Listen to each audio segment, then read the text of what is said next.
예, 어제 말씀은 제가 이번 주 토요일 오늘까지가 10편인 줄 알고 95편을 묵상을 했었습니다. 제가 오늘 말씀을 준비하는 가운데 10편을 하루를 더 했구나. 그래서 열왕기상 1장 1절부터 27절까지를 읽는 가운데 제가 그 흐름을 잠깐 언급을 하고 오늘 말씀을 얘기해야겠다. 열왕기상은 아주 단순한 책이다. 그렇게 말을 할 수 있을 것 같아요. 네, 왜냐하면 22장까지 있는데요. 22장 전체가 솔로몬 왕 한 사람에 대한 이야기입니다. 열왕기상은요. 다윗의 뒤를 이어서 솔로몬이 왕이 된 후 그가 죽을 때에 남북 이스라엘로 이렇게 북왕조 이스라엘, 남왕조 유다 이렇게 분열되기까지의 한 왕, 솔로몬 왕 때 있었던 일을 기록하고 있습니다. 열왕기상이 다루고 있는 크게 두 가지 주제가 있는데 하나는 그가 성전을 건축했다는 것이죠. 열왕기상에 보면 성전 건축에 관한 아주 자세한 내용들이 소상히 잘 기록되어 있음을 보게 됩니다. 또 한 가지는 그가 부귀 영화를 누리고 이스라엘을 강대국으로 만들었지만 수많은 이방 여인들을 왕비로 후궁으로 빈으로 맞이해서 그 나라가 결국은 둘로 쪼개지고 말았다. 이게 이제 열왕기상의 주요 핵심 내용이 되는 것이죠. 그래서 오늘 우리가 그런 열왕기상에 대한 기본적인 개념을 가지고 말씀을 하나하나 묵상해 갈 때 오늘 우리가 받아야 할 교훈들이 많이 있음을 보게 됩니다. 다윗이 나이가 많이 들어서 늙었습니다. 그래서 오늘 1절부터 10절까지 보면 밤에 누워도 따뜻하지 않아서 수넴 여자 아비삭을 하인들이 그를 수종들은 여자로 그의 품에 안겨주었습니다. 그래서 여자를 품에 안고 자니까 몸이 따뜻해질 수 있다. 일종의 이제 뭐라 그러나요? 끼고 자는 난로 같다 그럴까요? 성경 본문은 이제 그렇게 얘기를 하고 있습니다. 자, 그렇게 나이가 늙어서 잠도 제대로 혼자 잘 수 없는 그 정도로 늙은 때에 드디어 문제가 생겼습니다. 생긴 이유는 넷째 아들인, 첫째 아들도 아니고 넷째 아들인 아도니아가 모반을 계획하고 자기가 스스로 왕이 되었습니다. 자기를 스스로 높여 자기가 왕이라고 선포하는 그런 일을 하게 되죠.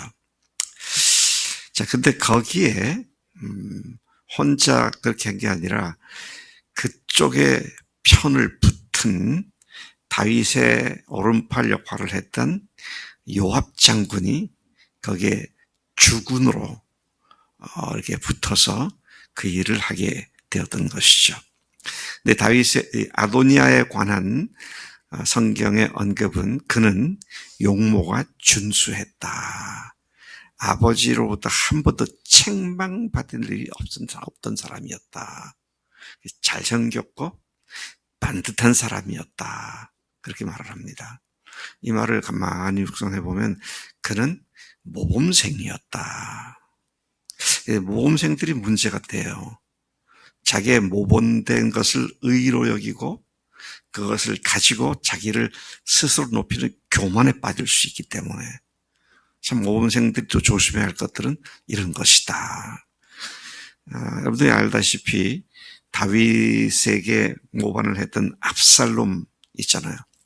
압살롬 다음에 태어난 것이 아도니아거든요. 그러니까 굉장히 왕자들 중에 서열이 높습니다. 그리고 잘생겼죠. 또 남한테, 아버지한테 흠잡힐 일이 없었죠. 그러니까 아버지는 늙었죠.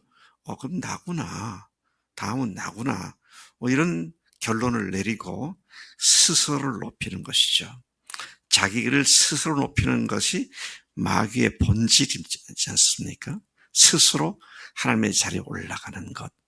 자, 이 아도니아가 그래서 스스로 왕이 되기 위하여 여러 주요 대신들을 불러 모으고 또 군사령관들을 불러 모으고 거창한 잔치를 베풀고, 그리고 거기에서 사람들로 하여금 아도니아 왕 만세를 외치게 만들었습니다. 이건 분명한 모반이죠. 왜? 왕이 아직도 눈이 시퍼렇게 살아있는데 자기를 높여서 내가 아버지 다음이다. 그리고 왕이여 만세수를 하옵소서, 아도니아 왕 만세 하고 사람들이 외치게 만든 그런 일을 했던 것이다 하는 것이죠. 자, 이와 같은 일이 있자 다윗의 아주 충성스러웠던 제사장, 선지자죠. 나단 선지자. 나단이 다윗에게 얼마나 정직하게 예언을 했는지 잘 알고 있습니다. 그가 밧세바를 취하고 우리아를 죽이고 했을 때 그냥 정면으로 들어가 가지고 당신이 바로 그런 짓을 한 악한 자다, 그렇게 회개를 시켰죠. 그만큼 사랑했고 소중하게 여겼던 그 나단 선지자가 그 사실을 알고는 밧세바를 찾아갑니다. 솔로몬의 어머니죠. 밧세바를 찾아가서 자초지종을 얘기하고, 이렇게 하다가는 당신의 아들 솔로몬은 완전히 개밥에 도토리가 갖고 나중엔 죄인 취급당하고 어떻게 될지 모르니 당신이 왕에게 들어가서 여차하게 말씀을 드려서 이 문제를 바로잡아야 되지 않겠느냐. 자, 그렇게 해서 밧세바가 자기 남편이자 왕인 다윗에게로 들어가게 되죠. 그래서 그 사실을 아렵니다. 근데 다윗은 전혀 그 사실을 알지 못하고 있었습니다. 나이가 많으면 상황 파악을 잘 못한다라는 사실을 보게 되죠. 그러니까 우리 교회도 이제 1년 후에는 상황 파악이 흐려지는 사람을 이제 그만두게 하고 빠릿빠릿하고 젊은 목사를 받아들이는 그 과정을 우리가 지금 준비 중에 있습니다만은 때가 있는 것이죠, 모든 게. 자, 그렇게 해서 밧세바가 가서 요청을 하고, 그런 얘기를 끝나기 전에 이미 나단이 얘기를 했죠. 당신이 그 얘기를 하게 되면 내가 가서 이어서 그 사실을 확실한 얘기를 하고 증빙을 할 테니까 앞서 먼저 그렇게 얘기를 해라. 그래서 밧세바가 얘기한 뒤에 나단이 가가지고 왕에게 이야기를 합니다. 참 그가 한 말을 보면 참 지혜롭다, 그런 생각을 하게 돼요. 밧세바가 아니라 자기가 직접 가서도 얘기해도 충분히 할 수 있는 얘기지만 먼저 밧세바를 앞세우고, 그리고 가가지고는 전에 내가 알기로는 당신이 솔로몬을 왕으로 세우겠다고 하신 적이 있었는데 지금 일이 어떻게 돌아가는 겁니까? 당신은 알지도 못하고 있는 상태에서 아도니아가 스스로 왕이라고 저렇게 날뛰고 있는데 당신이 직접 그렇게 하라고 명령하신 겁니까? 우리는 전혀 알고 있지 못하고 최근에 당신의 후계자가 누군지를 말하는 것을 들어본 적도 없는데 어떻게 일이 이렇게 되고 있는 겁니까? 이제 그런 질문을 하는 것을 보게 되죠. 참 사리 분별을 잘해서 무리하지 않게 질서 있게 사리를 잘 설명하는 그의 모습을 보게 되는 것이죠. 특별히 26절, 27절에 보면 나단 선지자가 왕에게 한 말을 주목해 볼 수가 있는데요. 그러나 왕의 종 나와 제사장 사독과 아비아들 여호야다의 아들 분하야와, 분하야는 어떤 사람입니까? 다윗의 둘째 사민으로서 다윗이 했던 것처럼 눈 올 때 함정에 내려가서 맨손으로 사자를 때려서 죽이고 막대기를 가지고 골리앗 같은 그 블레셋의 장군을 쳐서 죽였던 그런 인물이었죠. 아주 충복이고 다윗 왕권의 핵심부에 있었던 충성스러운 종 분하야가 그가 지금 나와 함께 있다. 그리고 대부분의 군사령관들이 나와 여기 같이 있습니다. 보면 제사장 사독, 여호야다 아들 분하야, 왕의 종 솔로몬은 청하지 않았습니다. 그 사람들은 쏙 빼놓고 이렇게 했습니다. 이런 얘기죠. 27절, 이것이 내 주 왕께서 정하신 일입니까? 왕께서 그렇게 하라고 하신 겁니까? 그런데 왕께서 내 주 왕을 이어 그 왕위에 앉을 자를 종에게 알리지 않으셨습니까? 그러니 이런 혼란이 온 것이고 문제가 생긴 것이 아닙니까? 이런 이야기로 문제를 바로잡는 일들을 하고 있었음을 보게 되는 것이죠. 오늘 말씀은 이제 거기까지인데요. 이 내용을 읽으면서 몇 가지 교훈을 배우게 됩니다.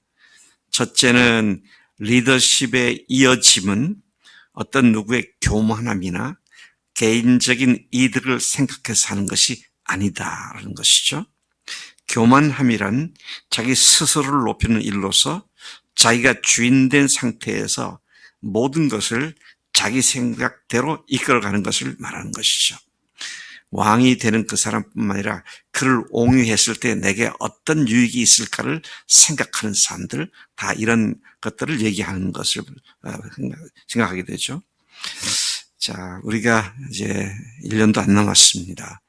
하나님께서 다음 목회자를 세우시는 일에 있어서 어떤 교만도, 어떤 개인적 계산도 작용하지 않고 주님의 일을 하시도록 우리가 철저히 기도해야겠다는 것입니다. 둘째 교훈은 리더십 이양은 정신과 육체가 맑을 때 하는 것이 마땅하다. 희미해져가지고 판단력이 잃어버리게 되면 혼란이 오게 되죠. 그래서 육체와 또 정신이 온전할 때 하는 것이 마땅한 일이다. 셋째 교훈은 많은 제사장들과 군사령관들이 아도니아의 외모를 보고 따랐던 것이 분명합니다. 하나님께서 세우시는 리더는 외모나 외견상의 모습이 아니라 언제나 그 중심을 보고 그의 능력을 바라보며 그런 깜인지 아닌지를 잘 살피는 것이 필요하다. 넷째, 솔로몬에게는 밧세바가 있었고 그를 따르는 선지자 나단이 있었고 제사장 사독이 있었다. 무슨 말입니까? 왕은 스스로 되는 것이 아니라 반듯한 후원자들이 있어서 그들로부터 옹립을 받는 것이다. 그런 사실 또한 주목하게 되는 것이죠.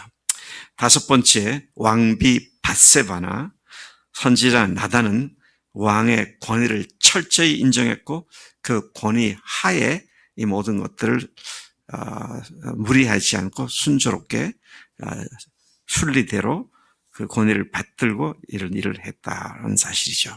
우리도 우리 교회의 중요한 전환점에 서 있었는데 오늘 이 말씀이 왕위를 이어가졌던 솔로몬처럼 우리 교회가 다음 목회자를 세우는 일에 악한 마귀가 어떤 의미에서도 끼어들지 못하도록 정신을 차리고 기도해야겠다. 그런 말씀을 생각하게 됩니다. 하나님 아버지 감사합니다.